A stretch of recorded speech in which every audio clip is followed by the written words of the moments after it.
You guys asked for it on Instagram, so here it is. My second journal flip through.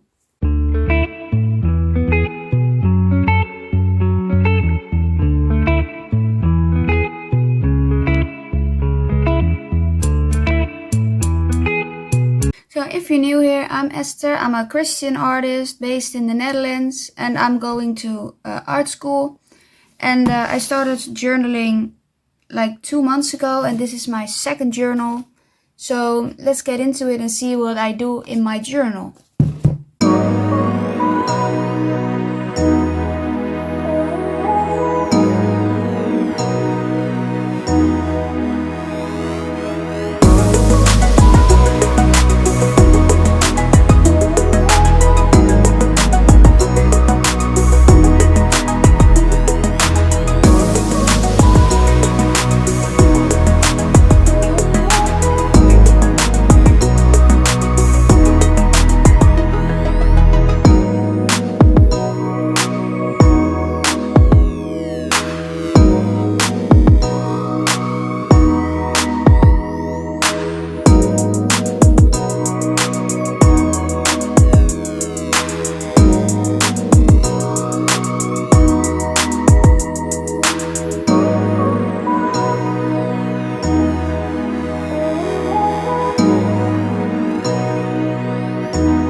so much for watching the video of my journal flip through. Please comment what you think of the journal and what I should add or what I maybe do different. What I really like about journaling is that you can do your own stuff. It's not really a guideline on how to journal. So I do it my own way. You can start it and doing your own way. It doesn't have to be aesthetic. Mine isn't aesthetic. So make sure to have fun when you journal, and I'd say just try it. Write every day or put stickers in it or draw in it. It doesn't have to be like essential. You don't have to make it like that it is important. When you just feel low or anything, you can just write, or when you feel happy you can write. It's not that you have to do it. It's a choice. So thank you so much for watching. Make sure to like and subscribe so you don't miss any new video. So maybe I'll see you guys in the next video.